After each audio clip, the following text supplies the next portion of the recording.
Здравствуйте, товарищи, and welcome to my new channel, Stalins Coffee House, and I'm very excited to start up. And welcome to the first, idea section that we're going to talk about.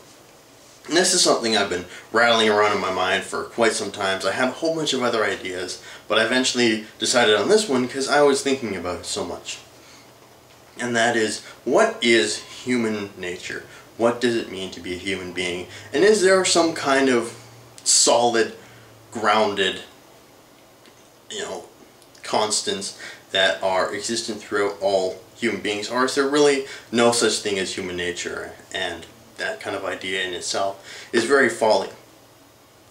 And the one thing I really want to talk about in this first section here is something that has been brought to me on my alternate channels, because what I said was something along the lines of really kind of subtle, not too in your face, is really kind of just saying that human beings are not evil.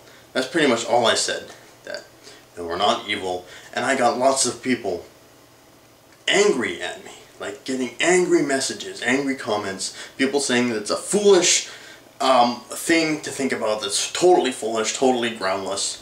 You can't even begin to try and argue about this. And they started like quoting song lyrics at me and so on and so forth. And I'm thinking, wow, isn't there something just a little bit, weird about this?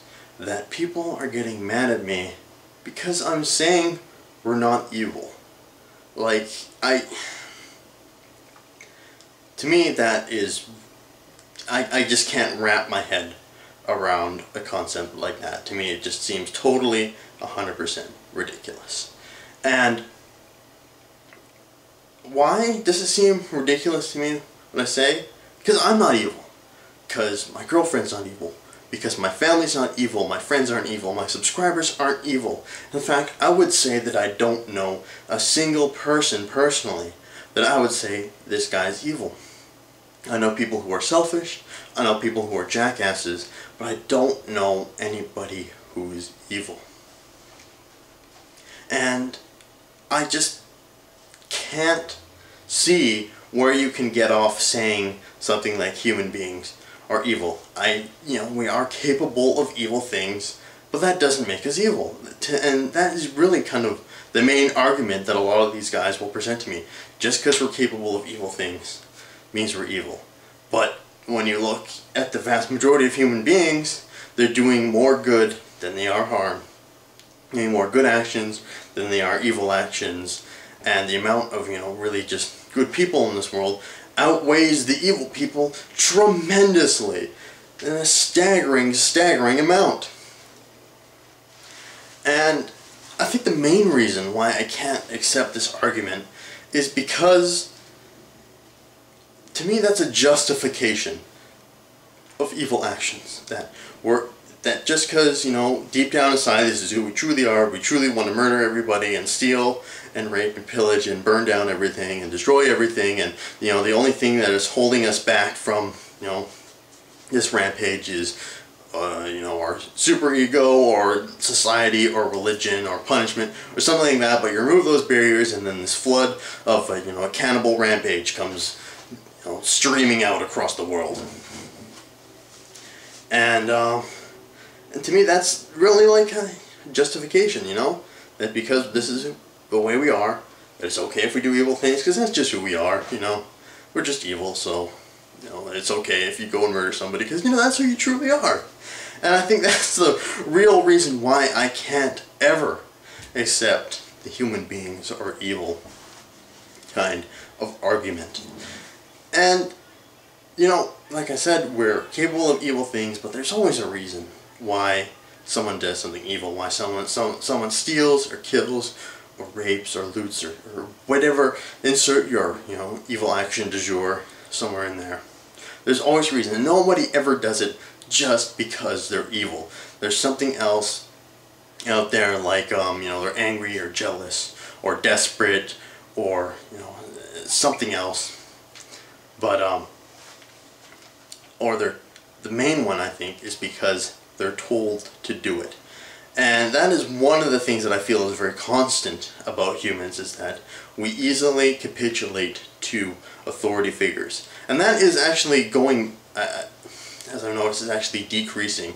Like how much we expect authority figures like the police and, you know, our parents or politicians is actually decreased in the last you know, couple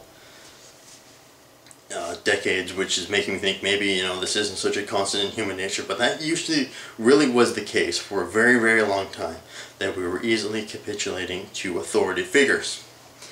And the main sort of argument around this, the main sort of proof that I like to think about is an experiment done by one Stanley Milgram. And I don't know if you guys know this experiment. It's quite a famous experiment, so I'll explain it to you if you guys might not be sure. But just after the Second World War, of course, all the Allies had rounded up all the Nazis, and they were, you know, putting them on trials for their crimes. And one argument kept coming from the Nazis over and over and over again.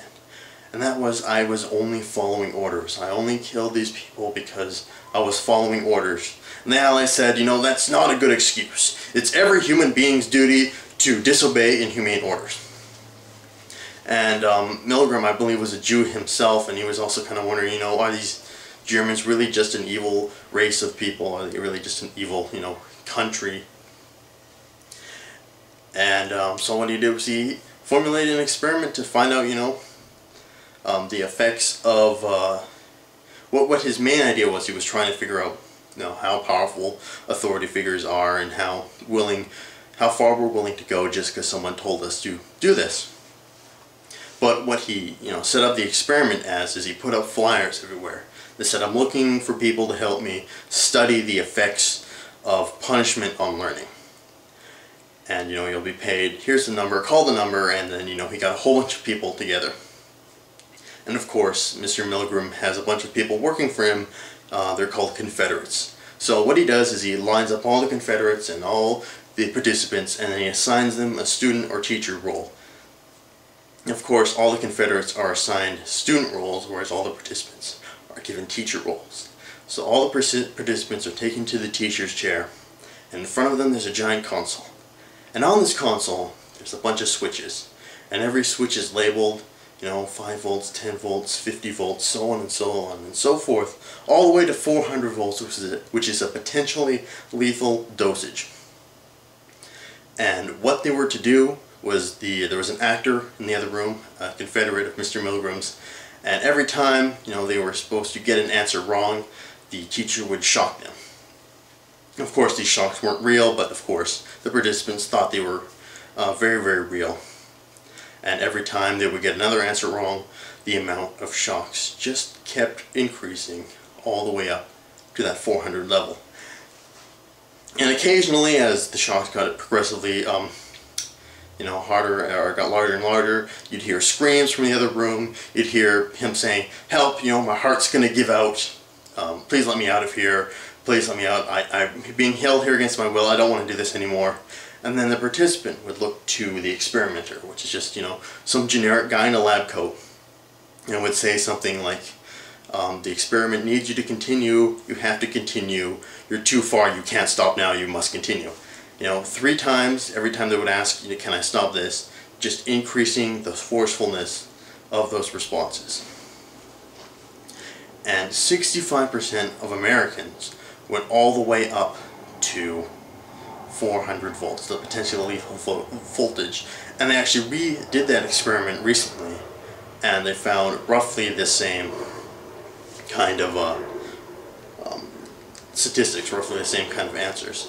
So, you know, imagine what that would be like in Nazi Germany, where they're, you know, where human life isn't as well respected, and authority figures are much more well respected, and there could be, you know, potentially threatening to kill you if you don't do this, or kill your family if you don't do this.